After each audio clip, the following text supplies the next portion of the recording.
ایک یہودی عالم جب وہ ایمان نہیں لائے تھے، ان کا نام تھا زید بن سعنا. نبی پاک سے کوئی بزنس ڈیل ہوئی، کھجوریں انہوں نے خریدی نبی پاک سے. کوئی ٹائم طے ہوا کہ اتنے دنوں میں نبی پاک کو کھجوریں اسے دے دیں گے. ابھی وہ ٹائم پورا ہونے میں 2-3 دن باقی تھے. وہ زید بن سعنا مسجد نبوی شریف میں پہنچا، صحابہ بھی موجود، نبی پاک بھی موجود. پیارے آقا کا دامن تھام لیا اور معاذ اللہ بڑی تیز آواز میں، کرخت لہجے میں، لڑنے والے انداز میں کہتا ہے، اے محمد، تم سارے عبد المطلب کی اولاد کا یہی طریقہ ہے، تم حق دینے میں دیر کرتے ہو، ٹال بٹول سے کام لیتے ہو. اللہ اکبر، پیارے آقا سے یہ برتاؤ، وہ بھی انہی کی مسجد میں، صحابہ کی موجودگی میں. حضرت عمر فاروق رضی اللہ تعالیٰ کھڑے ہو گئے. آپ کا جلال تو ویسے ہی بڑا مشہور تھا. آپ نے کہا ہے دشمن خدا کس طرح میرے آقا سے بات کر رہا ہے، اگر نبی پاک کا احترام ملحوظ نہ ہوتا تو ابھی تلوار سے تیرا سر قلم کر دیتا. تھوڑی دیر کے لیے سینیریو سمجھیں کہ آپ اور میں کہیں جا رہے ہوں، ہمارے باڈی گارڈ ہمارے ساتھ ہوں، ہمارے دوست ہمارے ساتھ ہوں، اور کوئی بدتمیزی کرے تو موقع ہے اس سے بدلہ لینے کا. مگر نبی پاک کا انداز دیکھیں. آپ فرماتے ہیں، اے عمر تم کیسے بات کر رہے ہو اس سے؟ تمہیں تو مجھے کہنا چاہیے تھا کہ حضور آپ اس کا حق ادا کر دیں، اور اس کو کہنا چاہیے تھا کہ نرمی سے بات کرو.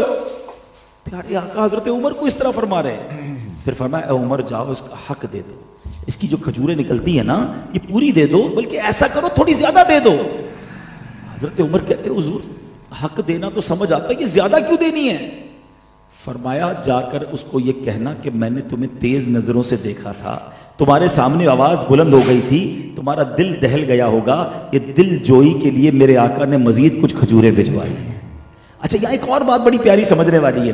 نبی پاک یہ سلو تو خود بھی فرما سکتے تھے، آپ خود ہی زید بن سعنا کو کھجوریں دے دیتے. مگر چونکہ حضرت عمر کے ساتھ یہ انٹریکشن ہوا تھا، حضرت عمر کی بھی تربیت ہو، آقا علیہ الصلوۃ والسلام نے حضرت عمر کو بھیجا. زید بن سعنا کے پاس آپ گئے، آپ نے کہا یہ تمہاری کھجوریں ہیں اور یہ تھوڑی زیادہ بھی ہیں. کہتے عمر زیادہ کیوں لائے ہو؟ کہا میرے آقا نے فرمایا ہے میں نے تمہیں تیز نظروں سے دیکھا تھا، میری آواز بلند ہو گئی تھی، تمہارا دل جوئی کے لیے نبی پاک نے اور کھجوریں بھجوائی ہیں. اب زید بن سعنا نے پتہ کیا کہا، اے عمر تم مجھے پہچانتے ہو میں کون ہوں؟ کہ کون ہوں؟ کہا میں زید بن سعنا ہوں. کہا تم وہی ہو جو یہودیوں کا بڑا عالم ہے؟ ہاں میں وہی ہوں. تو کہا تمہیں پتہ نہیں کہ نبیوں سے کیسے بات کی جاتی ہے؟ اس طریقے سے تم نے بات کی. اب وہ پتہ کیا کہتا ہے؟ کہتا ہے میں نے اصل میں آسمانی کتابوں میں آخری نبی کی 2 نشانیاں پڑھی ہوئی تھیں، اور مجھے وہ نشانیاں آج چیک کرنی تھی. کہ وہ نشانی یہ تھی کہ جب ان کے ساتھ کوئی غصے سے پیش آئے وہ نرمی سے رپلائی دیتے ہیں، اور جتنی جہالت بڑھتی جاتی ہے اتنا ان کا حلم اور بردباری بڑھتی جاتی ہے.